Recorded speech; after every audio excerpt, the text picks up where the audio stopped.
Ashrène Verdian, rebonsoir à 3 jours du premier tour. Derniers instants donc pour rééquilibrer les temps de parole des candidats sur les radios et les télés. Oui, depuis le lundi 28 mars minuit et jusqu'à ce vendredi à minuit, c'est le temps de la campagne officielle. Et durant cette période, toutes les radios et télévisions sont contraintes de suivre la règle de stricte égalité du temps de parole et du temps d'antenne imposée par l'Arcom, l'autorité de régulation de la communication audiovisuelle et numérique.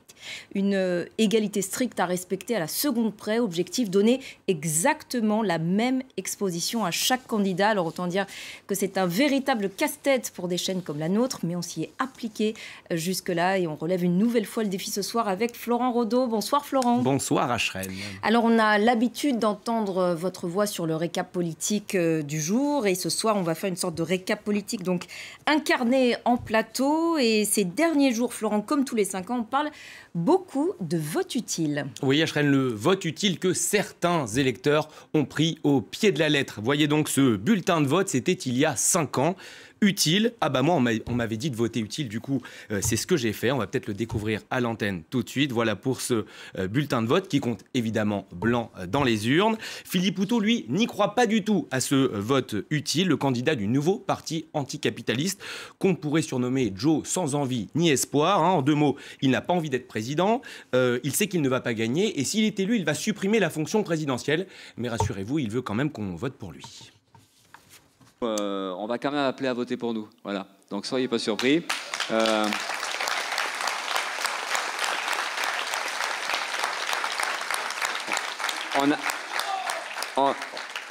Malgré toutes les discussions qu'il peut y avoir en ce moment, alors on ne va pas dire que nous, on est le vote utile.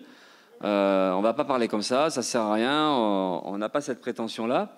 Mais on pense qu'il y a une utilité à voter NPA et à voter anticapitaliste. Et c'est ça qu'on voudrait mettre en avant. Poutou, Florent, l'ouvrier qui a peu de choses en commun avec notre Donald Trump ici en France. Alors les hôtels, les millions et le maquillage orange en moins. J'ai bien sûr nommé Nicolas Dupont-Aignan. Alors il est catégorique, l'élection en France est truquée de A à Z. Ça vous rappelle peut-être quelqu'un de l'autre côté de l'Atlantique. Autre accusation, Emmanuel Macron se sert de la guerre en Ukraine pour enjamber la campagne. On va l'écouter. Quand on prétend pouvoir être président de la République, on doit avoir la tête froide et ne pas surfer sur des atrocités de crimes de guerre, comme le fait avec dégoût Emmanuel Macron. On l'a vu chanter, y compris à l'Assemblée nationale. On l'a vu aussi faire un paquito au Salon de l'Agriculture. Alors on l'a vu aussi boire, parfois boire aussi et parfois danser. Jean Lassalle, vous allez découvrir ces images, c'était il y a 2 jours sur un parking avec sa directrice de campagne sur l'air de Bella Ciao. Alors nouvelle facette de Jean Lassalle hier soir, moins cocasse Ashrène, on ne va pas se mentir. L'insulte des journalistes, rien que ça. En l'occurrence notre confrère Renaud Dely, qui l'avait qualifié dans son édito de complotiste des champs. Ça n'est pas très bien passé. Regardez. C'est un chien. C'est un chien. Non, vous ne pouvez pas dire ça. Si, il n'a pas le droit d'écrire ce qu'il a écrit. Jean Lassalle. Et je le dis à Jean Quatremer aussi. Ce n'est pas un lieu pour ça, c'est pas de la politique. Un plateau n'est pas un lieu pour régler ses comptes. C'est en pleine campagne électorale. Si on ne peut pas dire les choses, comment me connaît-il, cet homme-là? Pour porter des jugements aussi graves. C'est pas digne, c'est pas digne. Jean Lassalle, je ne sais même pas de quoi vous parlez. Et vous allez vous renseigner. Mais lui va me comprendre. Eh bien, très bien. Nous sommes arrivés. Traiter quelqu'un de chien quand on est fils et petit-fils de berger, c'est donc la vie que Jean Lassalle a décidé de mener. Elle a promis pendant la campagne de ressortir le Karcher de Nicolas Sarkozy. Oui, elle a beaucoup misé sur la sécurité. Quand les autres candidats ont beaucoup parlé pouvoir d'achat, Valérie Pécresse devrait conduire le parti Les Républicains à une 3e défaite de suite à la présidentielle. Dans cette dernière ligne droite, elle est allée en prison. L'occasion, bien sûr, de tacler une dernière fois Emmanuel Macron. C'est toute cette chaîne de l'autorité qu'il va falloir reconstruire parce qu'aujourd'hui, c'est le Waterloo sécuritaire d'Emmanuel Macron et on ne veut pas que ça continue, on veut des solutions. Et puis maintenant, un candidat dont on ne peut pas parler, mais seulement écouter ce soir en raison de cette fameuse règle de stricte égalité des temps journalistiques. Vous avez dit chronique fourre-tout, son prénom c'est Jean-Luc, son nom de famille c'est Mélenchon. Le suspense est insoutenable. Quand on vote pour l'avenir en commun, on vote parce qu'on a une conscience sociale, parce qu'on a une conscience humaniste, parce qu'on a une conscience écologiste, parce qu'on a la conscience de l'existence des biens communs de l'humanité et que ça fait de nous un peu des communistes aussi. Si nous arrivons au deuxième tour, je vous donne rendez-vous le dimanche suivant, le premier tour, sans doute au stade Charletti. Et là, nous nous agglomérerons par milliers pour montrer que nous sommes déterminés à changer le monde. Parce que c'est ce que nous ferons si nous gagnons cette élection. Et le communiste dans cette campagne, c'est Fabien Roussel et il est l'une des révélations de cette campagne. Oui, Fabien Roussel, pardonnez-moi, Joe la punchline, voilà, c'est ce que je voulais vous dire. Hein. On va avoir un florilège de ces petites phrases qui ont aussi fait la campagne. 3,5%. Rendez-vous compte, c'est presque le double de la candidate socialiste Anne Hidalgo. Ce score serait évidemment historique pour le Parti communiste français. Florilège tout de suite. Un bon vin, une bonne viande, un bon fromage, pour moi c'est la gastronomie française. Le ruissellement de Macron, c'est terminé. Nous, c'est le roussellement qu'on veut en 2022 pour irriguer l'économie réelle. Je savais bien qu'en suscitant une certaine sympathie et même une dynamique autour de la campagne que je porte, qu'il y aurait une partie de balle-trappe qui serait ouverte. France, à moi, elle chante l'international et la Marseillaise. C'est Coco et Cocorico.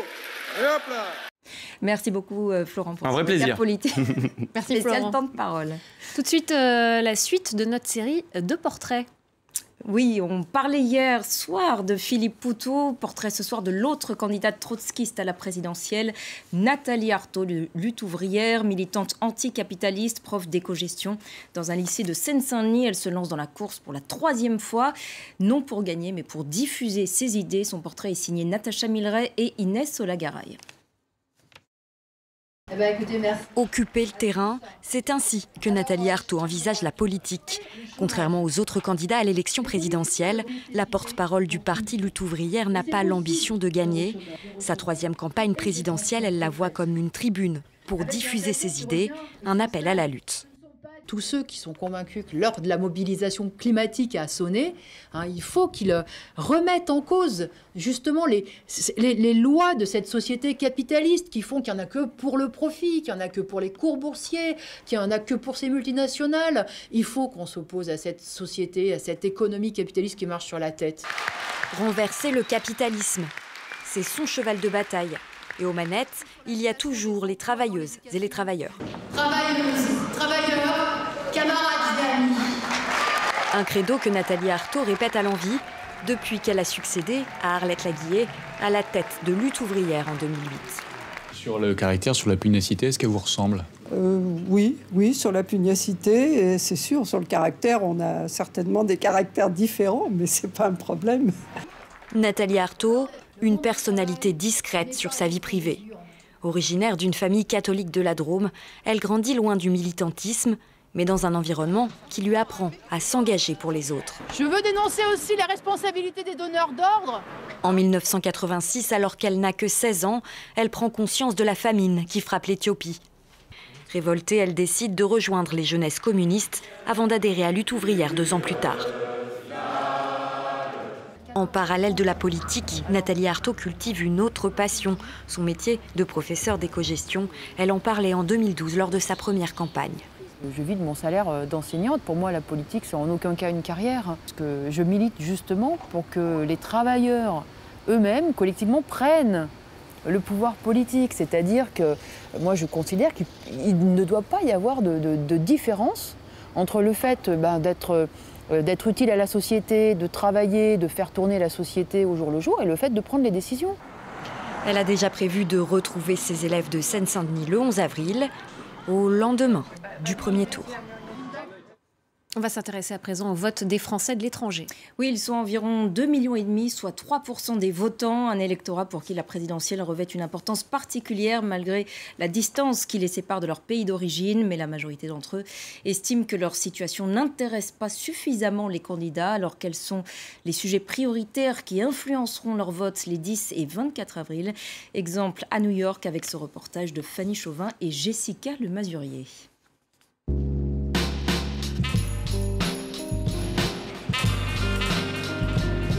Bonjour à tous et bienvenue à New York. C'est la ville américaine qui compte le plus de Français. Ils sont 35 000 à habiter ici. C'est l'équivalent de la ville d'Agen. Et même à distance, ils suivent la campagne présidentielle.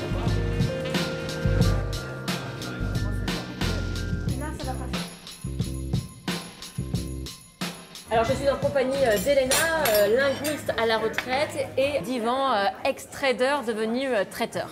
Qu'est-ce que vous pensez de cette campagne présidentielle? On a l'impression qu'elle n'a pas vraiment commencé et qu'on va arriver à l'élection et qu'il n'y aura pas vraiment eu de campagne. Je suis absolument consternée par cette implantation de l'extrême droite en France. Je trouve que ça monopolise beaucoup sur tout ce qui se passe pour ces élections. Est-ce qu'il y a des thèmes, des sujets sur lesquels vous allez reposer votre vote? L'éducation, la santé, toutes ces histoires de contrats sociaux, d'acquis sociaux soient maintenues. Du point de vue sociétal, je cherche quelqu'un qui est plutôt à gauche. Du point de vue économique, peut-être centriste. Et du point de vue de la défense, ce serait plutôt peut-être quelqu'un qui serait à droite. Peut-être un point qui, moi, m'intéresse aussi, c'est la position de la France en ce moment avec la guerre en Ukraine. Et je pense que le rôle de la France est important là aussi. Et donc ça m'intéressera pour guider mon vote. En tant qu'expatrié, qu'est-ce que vous attendez d'un président français? La France, elle est peut-être belle et noble, mais elle n'est pas très entendue. Donc je pense que c'est au niveau maintenant de l'Europe qu'on peut se faire entendre. Donc moi j'attends d'un président de la République qu'il fasse tout pour qu'on arrive à une Europe fédérale. La France dans le monde, c'est plus la bonne échelle. Moi je sais pour qui je vais voter. Alors moi j'hésite toujours. Alors vous l'avez entendu, comme en métropole ici, certains Français restent indécis sur leur choix. En 2017, c'était Emmanuel Macron qui était arrivé en tête au premier tour avec 52% des voix. Voilà, c'est tout pour aujourd'hui. Ne manquez pas notre édition spéciale consacrée au premier tour de la présidentielle ce dimanche à partir de 19h heure de Paris. Spéciale présentée par Roselyne Febvre et Raphaël Kahn. Quant à nous, on se retrouve lundi prochain au lendemain du premier tour de la présidentielle. Merci beaucoup Ashred. C'était donc la dernière émission avant le premier tour qui aura lieu dimanche. Émission qu'on peut retrouver bien sûr sur les réseaux sociaux et sur notre site internet www.france24.com. Nous on se retrouve dans quelques instants après une courte pause pour un nouveau journal. Paris Direct continue, restez avec nous.